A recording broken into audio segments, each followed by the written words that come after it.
Tonight was so special because it brought together, so much of Iran's history, obviously the culture, the expat community here in Los Angeles, and of course, that solidarity in seeing the Jewish community come together with the Iranian community, and looking at Reza Pahlavi as somebody who represents the heir to the throne of a leader who was very benevolent to not just the Jewish people, but all minorities inside Iran.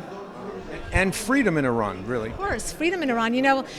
Even children who were born after the revolution, like myself, are reminded of how wonderful Iran was. While it wasn't perfect, it was an absolute utopia compared to what it is now, where women had their freedoms. I see the pictures of my mother and the outfits she used to wear, free to do whatever she wanted, express herself the way that she wanted, go to college, choose the vocation that she wanted, and obviously fast forward 45 years later, and that's not the case.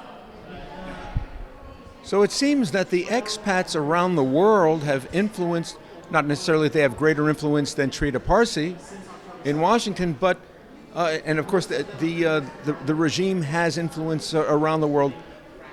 What is it that's holding back this administration from, especially now that they're taking military losses in the Middle East? It's policy. It's policy that's rooted in a deep ideology. We saw it, unfortunately, under the Obama administration, where love him or hate him, you understood that in foreign policy he was going to do an about-face from what the United States traditionally, how it conducted its foreign policy. I mean, traditionally across the board, you wouldn't know if there was a Democrat or Republican in office when it came to our friends and our enemies and our foreign policy. It was stable and consistent and predictable. Under President Obama and now President Biden, that hasn't been the case, particularly with regards to the Middle East and Iran in particular. Is the regime in Washington complicit with keeping them in power? The administration in Washington believes in appeasement. They believe that being kind will get us, farther, or and because of that, they have followed that ideology to remove sanctions, to pay ransom, to go back to the negotiating table to try to strike a deal. But now, at this very moment, the Biden administration finds itself in a very uncomfortable position because it's playing whack-a-mole with the various proxy attacks by Iran's regime. So at some point, they have distanced themselves so far from the reality or the narrative that is actually that Iran's regime is conducting all of this and trying to provoke the United States, trying to drag us into another war. But at some point, the Biden administration, probably in the next 48 hours, will have to acknowledge, will have to retaliate for the 3 service members that were killed in Jordan, will have to announce some sort of retaliatory action against Iran's regime. And in acknowledging that Iran's regime is the head of the snake, perhaps wanting to do an about-face on the policy that we have vis-a-vis Iran's regime. Who wants to do an about-face? The United States should want to do an about-face. They should. Yeah, but it seems like this is just window dressing for appearances only. And it seems like Manchurian candidates are running this country. Right. So the Biden administration has had many examples of why they should go hard on Iran's regime, and they have not. So it's not that this is the first moment that we have seen the Houthis, or we have seen Hamas or Hezbollah, or we have seen, hostages being taken by Iran's regime, of course, not being transparent with their nuclear program, not letting in inspectors, turning off surveillance cameras, the centrifuges are spinning, and it goes on, right? So the United States has had plenty of reason to go hard on Iran's regime, but it seems as though this is the policy they want to follow. They want to have appeasement.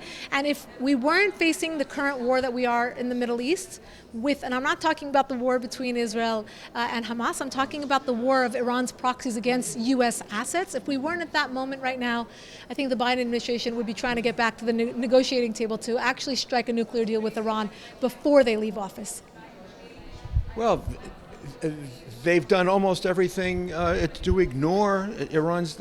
They're weeks away, only weeks away from weapons-grade uranium now. Right, absolutely, and we have plenty of proof to know that they are very close. And that deal that they had previously, the JCPOA that was signed in 2015 under President Obama, was a piece of paper and nothing more.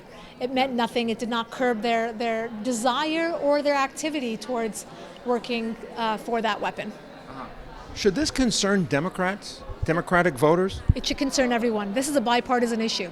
The fact that we're being dragged into perhaps World War III, the fact that our assets are being targeted every single day, the fact that they are sending these are terrorists to operate on U.S. soil, whether they are infiltrating our government, our universities, our labs, wherever they may be. This should concern everyone, Democrats, Independents, Republicans. So in the earlier Iranian troubles with Rafsanjani, we were concerned, the world was concerned that these were Mahdeists looking for the 12th Imam to bring in Armageddon. Has that passed, or is that still an element within the government of Iran? The religion is just something that has been bastardized by this regime to be infallible, to be that voice, to be a force that cannot be reckoned with. And that is exactly how they have silenced the masses. That's exactly how they have turned the majority of 80 million Iranians away from religion because of this bastardization of Islam. But are they looking for an apocalypse to bring the 12th Imam? They're looking to stay in power. They're looking to extend their life warranty on their grip on Iran. And as we can see, it seems as though their time is limited. The young people of Iran are not going to tolerate this for much longer. When you look at the people of Iran, for the majority are freedom-loving. They are free and liberal with the way that they want to live their lives. They are highly educated. They are, pro-West, and you don't see that from the regime. So the government should, it does not match the people, and the people have had enough, and that's exactly the message that they're trying to send to the rest of the world. But are they extorting this administration during an election year, in your view? Wouldn't you? If you saw a government that is willing to bend over backwards at whatever you're requesting and give you anything that you want, you would ride out the clock. And they know that they have about a little less than a year that Biden is going to be in office, or perhaps he'll have another term. Depends on whether or not the American voters have had enough. Do you feel that they're holding Israel back from striking Iran? Absolutely. One of the biggest mistakes right now that the Biden administration is making is micromanaging Israel's war from D.C., giving them half support while also trying to curb, trying to control, giving mixed messages from the podium. They should actually allow Israel, that has the know-how, has the intel, and knows that in order to get the hostages back, in order to eradicate Hamas, they know what kind of mission is on their hands. But does the Pentagon have their own generals in Israel, in fact, watching and making sure that Israel doesn't do anything untoward, as though they would call it, to Washington's interest? I mean, how can we define what that is? Are we going to leave it up to the UN or the Pentagon or any other so-called rights groups to define this war for us?